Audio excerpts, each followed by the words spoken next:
سأل طالب أستاذه في اللغة العربية: ما سبب ما نحن فيه من بلاء؟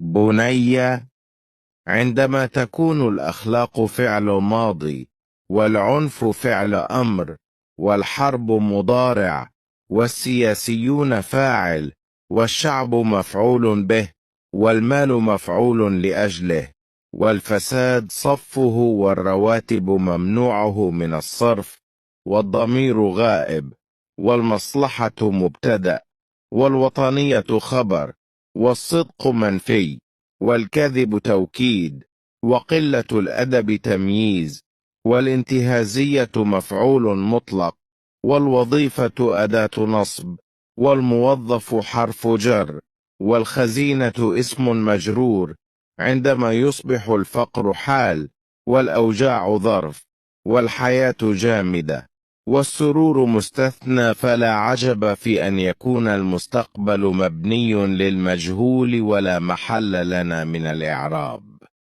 للاستمتاع بقصص جميلة كهذه لا تنسى متابعتي وإلقاء نظرة على الحساب.